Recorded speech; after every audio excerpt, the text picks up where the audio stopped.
Hello and welcome to Strategic Compass. Today we are joined by Johnny Miller, a prominent journalist who has been covering the war in Ukraine. He's been basically there at the onset of the war as the Russians began what they call their special military operations, and the invasion of Ukraine from the Ukrainian point of view. And since then, he's been following and reporting what has been happening on the ground.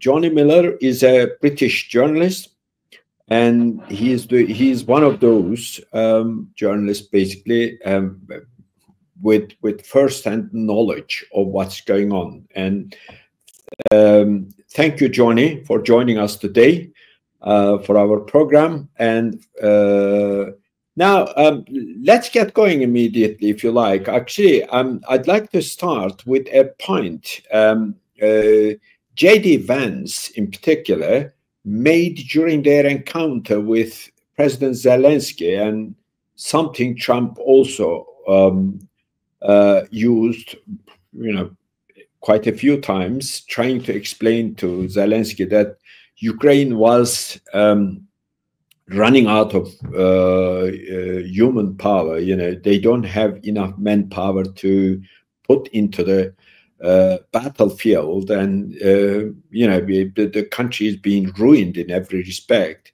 and particularly in terms of human manpower. I mean, it is something you've been reporting on that all over, since something like 7-8 months after the war began, because I've been one of your close followers, if you like, and you are one of the very journalists whom I get my information on what's happening on the ground. So can you tell us on that a bit?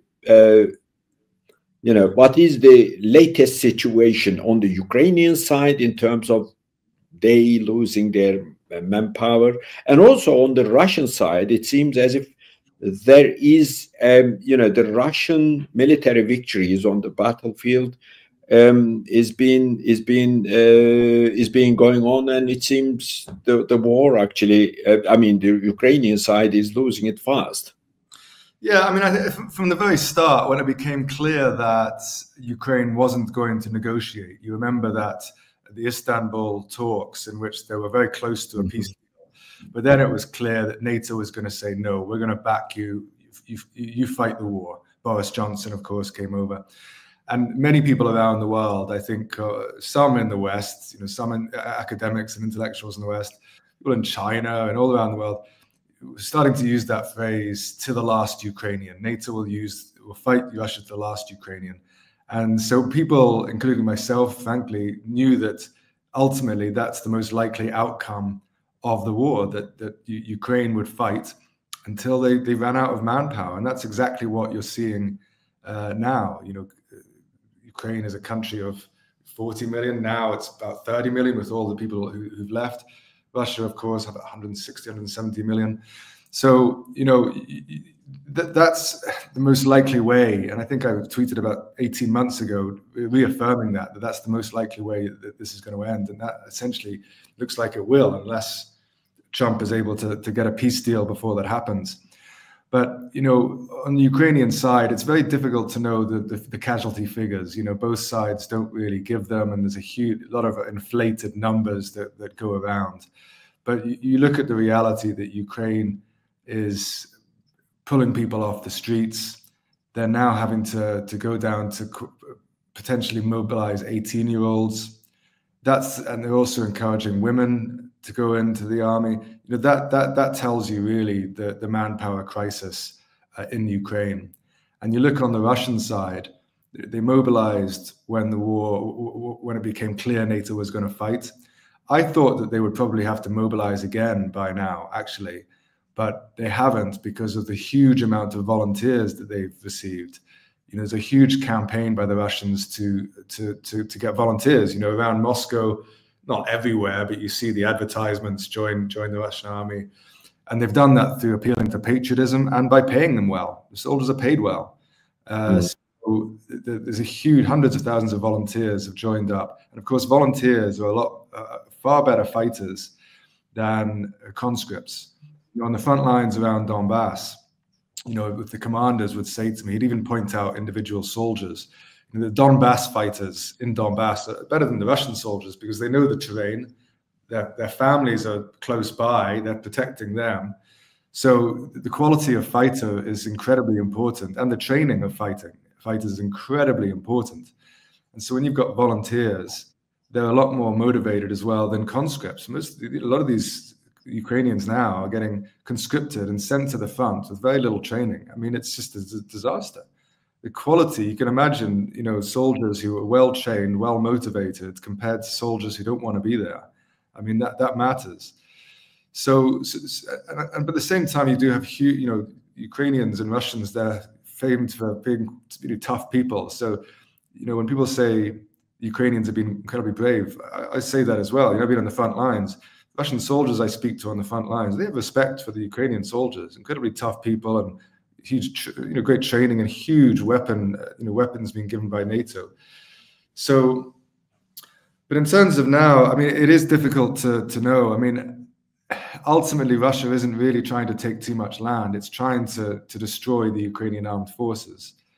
But it is still very tough on the front lines. You know, you speak to many sort of Russian patriots, nationalists, and say, we're going to take Odessa, we're going to take Kharkov. No, it's tough at the front, and I have some contacts there. It is tough at the front for both sides. You know, and also from the Russian perspective, Russians don't want to fight another city battle. You know, I've been to Mariupol a number of times. You know, half the city was, you know, apocalyptic ruins, and the Russians have to rebuild that. You know, the towns like Bakhmut, Severodonetsk. You know, I've been to some of these towns in Donetsk, and you drive into them, and your first thought is just knock them down because it's just destroyed. You know, in these war areas, you know, people are coming up to me and saying, can you send a message to my family? Because there's no internet, there's no water, there's no else. And you go into these towns, just knock them down because it's just complete devastation. But the Russians will rebuild. Like in Mariupol, the rebuilding job has been incredible by any standards. But the Russians don't want to destroy these cities and then have to rebuild. You look at Odessa, Kharkov. Kharkov's a huge city, 2 million people. Russia doesn't want to fight for that. So the Russians, you know, and it's never been about territory for the Russians either. They'll be very happy with the territory they have at the moment. They'll be very, if Trump is able to do a deal, you know, I think the Russians will give up what they claim, Zaporojye city, Kherson city. I think Russians, we don't really want that. I think that's a negotiating tactic. But the Russians are very happy with the territory they have, no problem. So long as they get the security guarantees and so long as there's enough disarmament that they know Ukraine won't be able to take back these territories. But in terms of the fighting and the battle, it is a tough fight. And people say, you know, and anything can happen. And I made a prediction. I don't make many predictions because I make fools of people. But I predicted the Ukrainian counteroffensive would be a disaster. And of course it was. I thought the Ukrainians would have some more success. You know, the Russians are worried. There were defensive lines built right down at the Black Sea. The Russians were prepared. I've spoken to some important people, and they were worried about it. You know, they had the whole of NATO behind this counter, but it didn't achieve anything. It was the most spectacular failure. And so what Ukraine is expecting to do now, after that failure, it's just absurd that they can take back territory. But, you know, predicting now, you know, there's been some commentators who I hugely respect who've been predicting the collapse of the Ukrainian army for about 2 years now. So, I mean, you know, the Ukrainian army could collapse in 2 months, or we could well still be here in 18 months' time talking about it carrying on. But ultimately, Russia will win. The Russian economy is stable. You know, the 700,000 killed is what Trump and people say. That's not true. I don't want to give my own figure, but it's nowhere near that high. And Russia could mobilize again if they need to. So ultimately, you know, this war of attrition, Russia will win. And what saddens me now is that increasing calls for 18-year-old Ukrainians to be recruited. I mean, that for me, that's why sometimes I think some of my tweets are a bit angry. I try not to get angry, but that kind of thing really angers me. That ultimately I'm a European. I've covered conflicts around the world. I haven't really even commented on Gaza because it's so horrific what's happened there. I just can't take it after. But as a European, it does make me even more angry that these are my people. Just as I'm sure you're Turkish, I'm sure I'm angry you're Turkish people. Like an 18-year-old for what? For it's not going to ultimately achieve anything. So, that's the situation we're in at the moment. So just one point, to basically alongside what you've been saying, Ukrainian army could collapse maybe in a couple of months or something. Now, what is your hunches telling you in regard of Trump having a deal with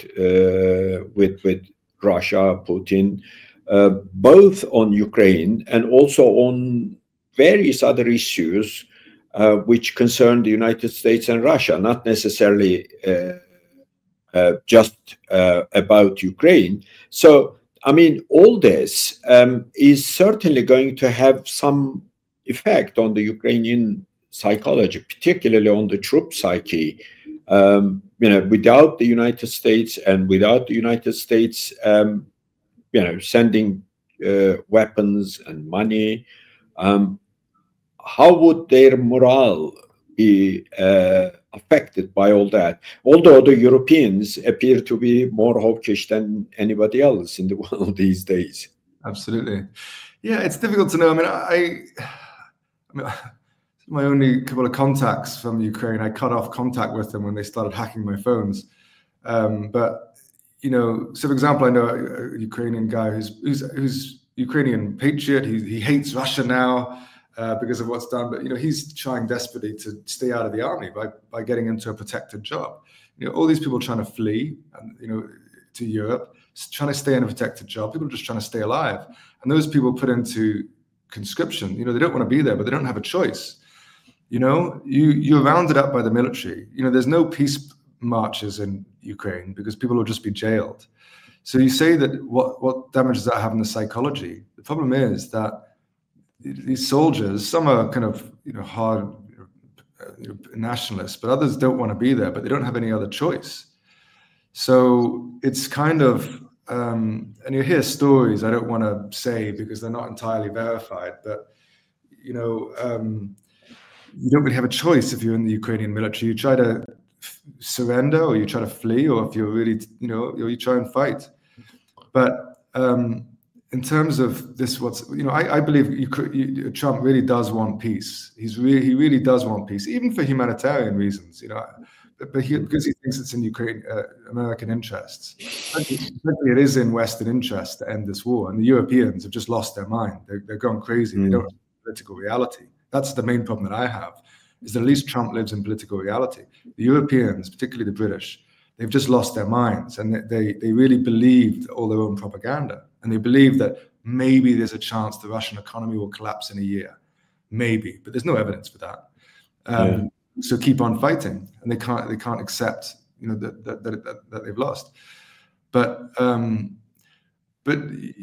so yeah, it's not going to have a great effect on Ukrainian morale. But how do you end it? Zelensky, I don't want to use the word dictator, but effectively he is. It may well, there may well become some kind of power struggle. What happens with Zelensky now? Zelensky, I think, is controlled more by the British and by the Europeans. So it's kind of a fight here between Trumpism and the European ideas. And ultimately, Ukraine is a puppet, and Zelensky does what he's told. Zelensky will also be worried about the nationalists in Ukraine. So I think you'll see a fight here if Zelensky keeps on hold of power, or if there's a change of government. And to really change policy, I think you need a change of government. Because if you saw what the talk between Trump and Zelensky before it went crazy, right? Before you saw that the difference between their opinions was huge. Trump would basically say, we want peace. I'm speaking to Putin. They've got to give something up. And Zelensky would basically say, the only way to peace is for Russia to lose. That's the difference of opinion. And that's the European opinion. Trump wants peace and basically to give everything Russia wants, which means Russia takes all the territory, no NATO membership, and enough security, enough disarmament or security guarantees that they know that NATO and Ukraine is not going to, in 6 months' time or 5 years' time, try to take back that territory. So there's a definitive long-term peace. That's what Russia wants. And frankly, the European Union or American companies can take whatever they want from the rest of Ukraine. Russia doesn't care economically, but they also need, Russia says they want to denazify Ukraine, which basically means get rid of the anti-Russian government and feeling. How do they actually do that without rolling their tanks into Kiev? That's difficult, actually. But essentially, they want rid of this anti-Russia feeling in Ukraine. And if that's achieved, you'll see Ukrainian companies doing business in Donbass in the future. There can be good relations, but the thing is, what started all this is the Ukrainian government is I would call it an extremist government. It's an extremist government that has incredible amount of racial hatred, ethnic hatred towards the Russians. People talk about this hit list, Midot Vodets, peacemaker website, which many people are on. It is very important. I don't know whether you're aware of that. They put the Ukrainian nationalists, put journalists. I'm on it, of course. They put children on this list. It's incredible that it's allowed up. And it's a symbol of extremism. There is a real extremist problem in Ukraine, and that is a problem, having an extremist state. So, and therefore, you'll have to have a change of government. Zelensky will have to leave. But then who else? I mean, Arestovich, that's his name. Arestovich, something. Yeah, he's an interesting guy. If he was to take power, I think you could have real peace. I think, but. So basically, what you are saying is that without a change of government in Kiev, it's hardly unlikely that there would be a peace on the ground, even if the United States and Russia strike a deal about this and the other, and even if the United States stop all the all the weapons and ammunition shipments to Ukraine. I think you need a change of government. I think you need a change. I think that's inevitable because, if you listen to what Zelensky says and he really believes it, I think you need a change of government. And Zelensky, if you have an election tomorrow, I don't think Zelensky would win. But who would? I mean, it won't be a free and it would be, democracies are very controlled all around the world, basically, which can't be allowed to run and all the rest of it. So who will be the kind of preferred candidate? Will it be a British candidate, American candidate? So these are the real big factors, I think, in terms of the war, if it's going to end diplomatically. Say Europe's idea for the peace is to carry on fighting and hope that there's a crash in Russia and that they can have success. Trump will try and basically give everything the Russians want, but the Russians will kind of pretend to give up some stuff. They will negotiate. They will kind of pretend to say, well, look, you can have this or that. Because the Russians don't necessarily want to embarrass the West, or they don't care about. I think some people have this complete absurd idea of Russia and Putin, and they have all these crazy things in their head. Russia, I don't think Russia has no interest of embarrassing the West or anything like that. They just want they've been very clear about their security guarantees and getting rid of the anti-Russian Nazi, as they call it, which is true. There is a lot of Nazis, but I don't call it that. But feeling in Ukraine, so that there will be long-term peace. Now, in terms of peace from a Russian point of view, because you've been sounding to a number of Russian people around, experts and others, also officials. I see your reports also on the feelings of people across Russia. You've taken tours. I haven't seen you doing anything of that, but because I follow you on the Twitter. Now, what is in the end? With what would Russia actually come down? For instance, now there is all this talk of Ukraine losing territory that is under Russian control. I mean, that wouldn't satisfy Russia, would it? And because unless there is absolute guarantees of neutrality and also some sort of federal arrangement along in which the, you know, particularly the people who are either Russian or who feel Russian, you know, who are associated with Russian identity, but also Russian language, Russian culture, and all that, you know. After all, this is a fratricidal war, isn't it? So from the Russian point of view too, except maybe for certain parts of Ukraine, particularly the old Galicia that was joined up with Ukraine after the Second World War, Lvov, Lviv, whatever you call them, all those areas that came out of the Austro-Hungarian Empire. Now, what I would like to ask you, for instance, I mean, you made a very important point. I keep also making that here in Turkey and also on Twitter too. Russia doesn't need territory. Russia is, in terms of surface area, Russia is 20 times that of Turkey. And Turkey being the largest country in Europe. So Russia, 20 times that of Turkey.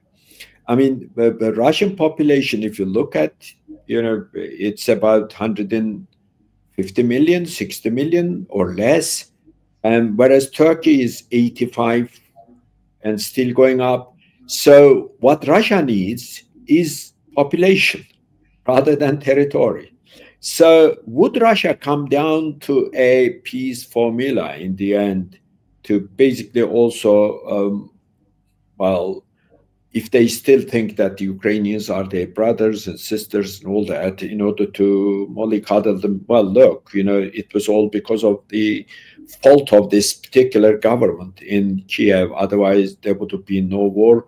So they could actually restructure Ukraine on the basis of their former territories, except Crimea, under a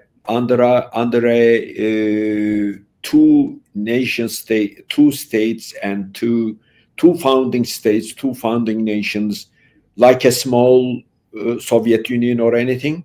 No, that's impossible. If Putin suggested that, I think he'd be overthrown by the army. Okay. I think it's how many Russian soldiers have died for okay. So so the territories they have conquered will have to go to Russia. I don't see any. They, as I say, Russia do claim the rest of the Zaporojye and Don. They haven't taken it all. The Zaporojye city they haven't taken. They claim it. I personally think they'll give that up. I think basically in any peace agreement, no territory will change hands. Possibly by mutual benefit, a couple of places if it's in strategic interests for both to swap a little bit. But because the reason is that. And it's very hard for Ukraine to give up territory as well. Russia will demand more territory. Very hard because all these soldiers who've died for that territory, even just that, it's very hard to sell. So, you know, all these Russian soldiers who died defending the Zaporozhye region, for example, the counteroffensive. So I don't think Putin can do that. You know, you say it's not about territory, and exactly it's not. I mean, this whole happened because of 2014. Basically, the world is a chessboard. Ukraine, with the 2014 coup or revolution, whatever you want to call it, took Ukraine into its orbit. So Russia took Crimea. Donbass was a legitimate uprising. You know, I spent a lot of time there. It's very Donbass wanted to become independent, not even Russian. They're very lucky. And then the peace agreements. Start of the war would have got Ukraine only lost Donbass and Crimea, basically. They decided not to. They're just losing more and more territory because of this. And if there's no peace for another year, they will lose more territory. That's why I say the policies of the Europeans, it's just incompetent policy and a lack of being able to understand political reality. But also about the feelings. I always think this is very interesting. I tried to write about this. I spent a lot of time in these areas, Zaporojye, Kherson, and it's important what people actually think on the ground. I mean, apparently it's not for most people, but I think it is. And in Ukraine, in the West Ukraine, they're very nationalist Ukrainian. Mm-hmm. Kiev, I was in Kiev when the war started, when the Russians were surrounding Kiev. I was taken around the shelter and pointed out these people are pro-Ukrainian, these people not so much. So even in Kiev, there's a lot of, because most people in Ukraine never wanted to fight Russia, and that's why you've had millions of people leave the country, not come back. Most people didn't want to fight Russia, and they see them as brotherly people. And then if you go further east in Donbass, it's very, very pro-Russian. I was there in 2014. It was probably 70-30 pro-Russian, but over the last 8 years, most pro-Ukrainians have left. So it's extremely pro-Russian, and the Ukrainians have been bombing them and killing their people. So that really radicalized people, But in the newly taken Russian territory, Zaporozhye, Kherson, I was in Berdyansk, and went around and asked about a dozen groups of people. And about 25% were extremely pro-Russian, about 25% were more pro-Ukrainian, and 50% of people just didn't mind, which is, they just, they speak Russian, they have Slavic values, they just want peace, which is crazy. If a country invaded Turkey, for example, or Istanbul, you probably find it very hard to find anyone who said, oh, we don't mind, Turkish government, Russian government, who cares?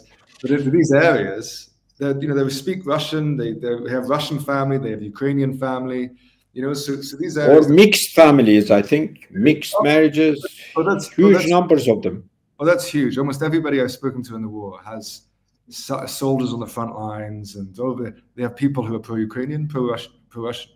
You've got soldiers in the front line. You will have families, probably brothers and sons fighting each other. There may well be a movie in 10 years' time about. Well, isn't it other side killing each other? Well, isn't it that the Ukrainian chief of staff is of Russian origin, and his family back in Russia? Yeah, absolutely. I forgot his name, but yes, there's Syrsky. Yeah. I think Syrsky. It's to do with sir, cheese, I think. Yeah, absolutely. And a million Ukrainians fled to Russia. I've met Ukrainians here in Russia who fled the war, but they fled to Russia because they feel better in Russia. Yeah. So it's this idea that's pushed by the Western press that stand with Ukraine, all Ukrainians or whatever. Absolutely not. And that's why you often see when mainstream news outlets interview soldiers on the front lines, they're often wearing extremist logos like Azov or even Nazi, etc. Because those are the soldiers that get put up in front of the cameras. So when I was in Kiev, I met a Spanish journalist, frontline access, but he could only find with Azov, and Azov, of course, the extremist, hard nationalist, Nazi links. He could only find with them because the people they allow the Western media to interview are the hardline Ukrainian nationalists. Let's kill all the Russians. I'd be interested to know how prevalent that is. I think most Ukrainian soldiers are more like, especially now, we have to fight and we don't really want to. I think that'll be very prevalent in the Ukrainian armed forces right now. Well, yes, thank you for all that insight. Actually, it's a bit like Germany fighting Austria, maybe not exactly, but, very fratricided at all. It's incredible. And sorry to say, but it's a huge success on the part of NATO to basically create such enmity among so similar people. So all that USAID and blah blah institutions seem to have done a huge job. There's no question about it. Now, you are also quite knowledgeable about the Western government's attitude. You said, for instance, Britain is the front runner, in the whole thing. And despite the change of governments, we had the Conservatives under Boris Johnson, who was extremely hawkish. Now we have Starmer, a Labour government, who is presumably even more hawkish. how would Britain's attitude change, for instance, towards the war in Ukraine or towards Russia in general? After all, Britain and Russia fought together in the First and Second World Wars. Yeah, I don't see much hope. That's why, even I'm a leftist, but on my Twitter recently, I sound like a real Donald Trump fanboy, because I think he's the only one, you know. Many of us.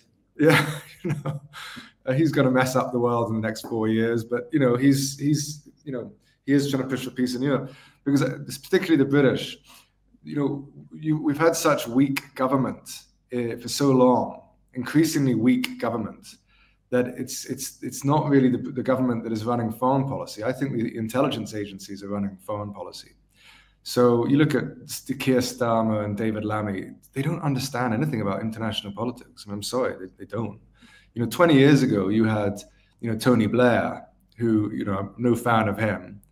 And I think Jack Straw, you had impressive people. Jack Straw, yes. You had impressive people in politics, in France and in Germany and in Britain. Whether you agree with it, you had impressive people, even Margaret Thatcher. You know, I'm a leftist, but she's an impressive woman, right? But now, increasingly, and this is the same with France and Germany, you just have the quality and standard of politicians has got so low. I think because it's, you know, it's European Commission, it's business interests, corporate elites. Some people call them globalists. They're kind of taking power, and the quality of leader is so low. And so they're not, in my view, they're not really running foreign policy. So you look at the foreign policy of how many prime ministers we've had in the last 5 years, Conservative, Labour. Policy hasn't changed. From Boris Johnson to Keir Starmer, it hasn't changed. It's just been exactly the same. So who's running it?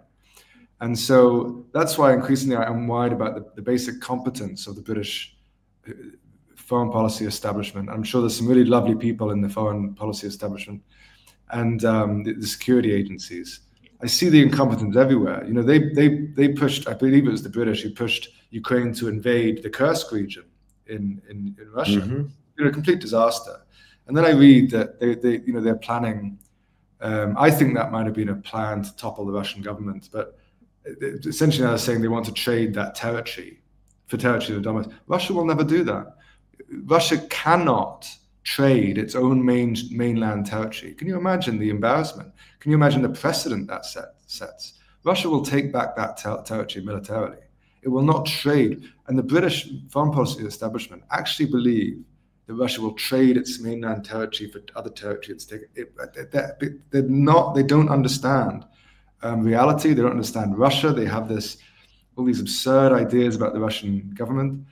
And so these are the people running British foreign policy. So even if the next government, whoever the next government is, even if it's reform, you see Nigel Farage is moving away. He said some, I think, sympathetic things to Russia, and he gets attacked. He would be like Britain's Trump, I think. I don't think he will. You know, I understand why you say that, and only in its approach to the war in Ukraine. I understand why you say that, and I think a year ago or 6 months ago I would have agreed with you. But he's been saying things now that I think he'll toe the line. Look, for Donald Trump to win in America, it was very, very serious. You know, they tried to kill him effectively. Oh yes. You know, they can still try, by the way. Absolutely. Oh, absolutely. He's really in danger of his life. And so for Donald Trump to win, they tried everything to destroy him. Everything, right? All this Russiagate stuff. His first term, he couldn't get anything there. And this time they have tried it, but he has such popular appeal. A lot of people hate him. And he got Elon Musk on board, which I think was very important. And now it was for him to do what he did, to get power and to do what even him pushing peace in Ukraine, the whole European establishments are against him in an extreme way. The pushback he's getting is insane. And so you have to recognize, to do what he's done, I think takes great personal courage, but personally as well. But he's really taken things on. So to do that was incredible. He had to have the backing of Elon Musk and others to do this. Britain is a small country. You know, it's very hard.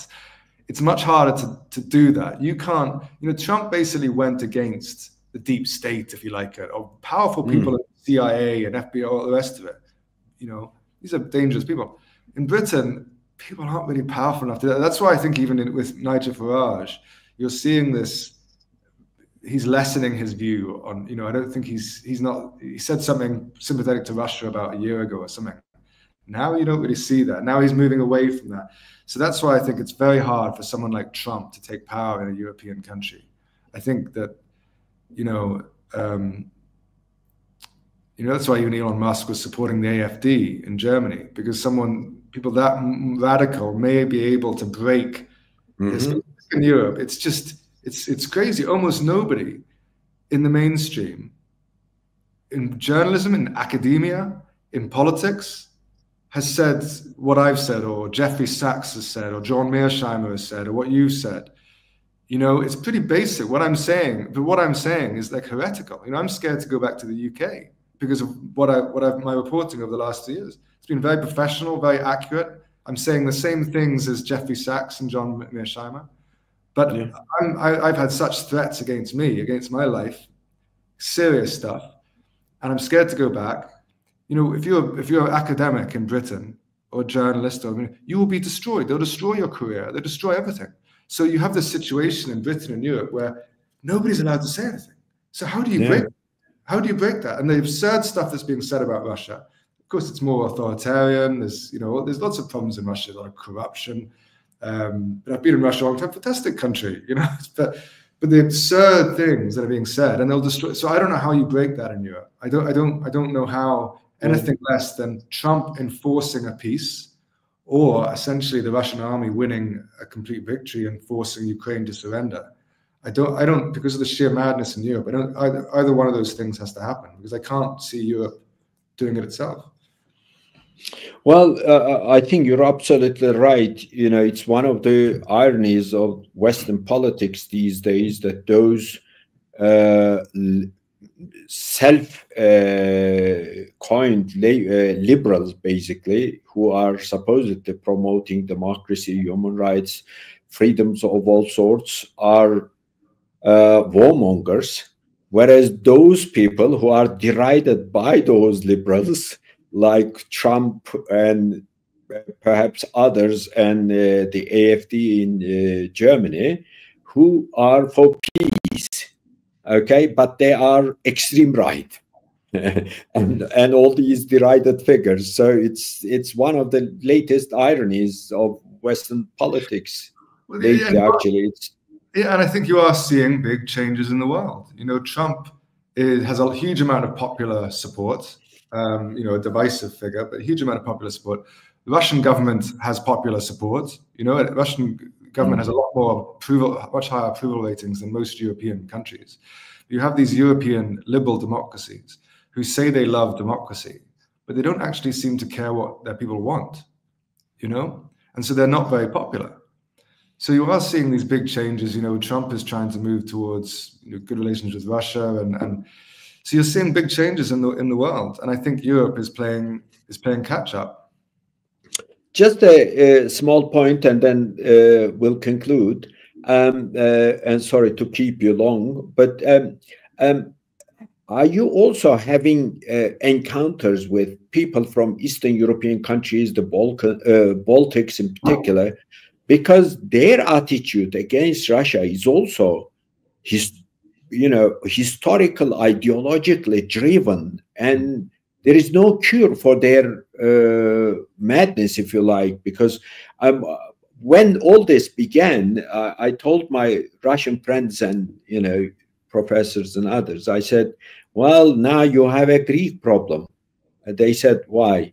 Well, we know this psychology because you get people of this sort who hold you responsible for any of their failings in the past or today, because you did something in the past and you will have to pay for it now, kind of attitude. It's incurable. Fortunately, this Ottoman Balkan thing has died down, except between Turkey and Greece. But, there is also this dimension, isn't there?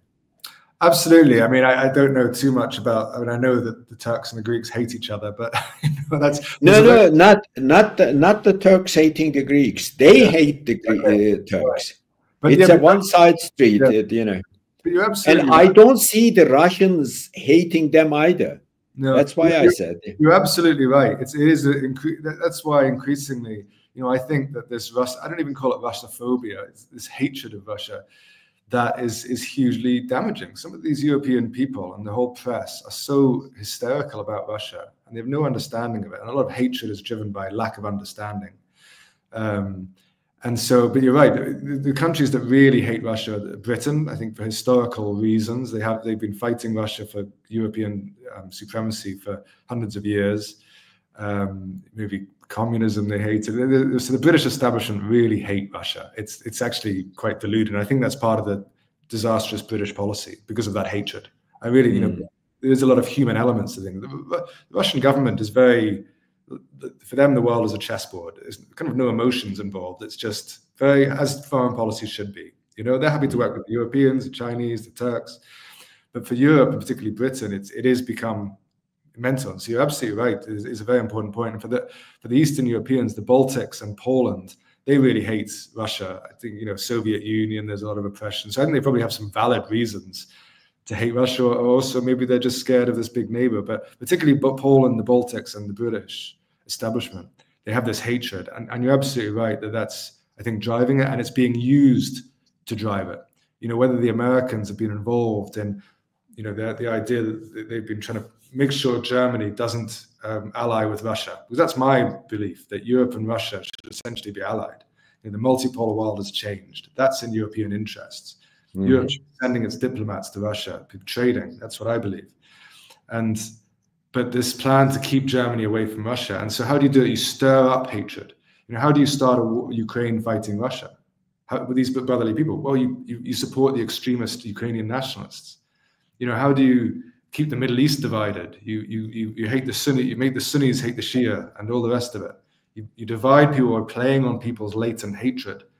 And that's what's been, that hatred has been pushed up, particularly now, to carry on this fight against Russia, and it's destroying Europe.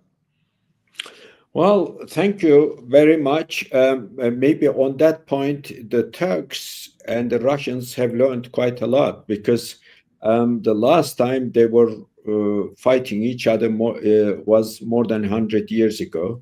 And Turkey doesn't feel threatened by Russia, and they seem to get along very well. Plus, in terms of human relations, you can talk about tens of thousands of, if not into hundreds thousands of now, mixed marriages. So the Turks and the Russians seem to get along very well. Well, with all, we can conclude, and thank you very much again for joining us. Ladies and gentlemen, with another topic and another expert, we'll be back to you. Until then, bye-bye for now. Thank you.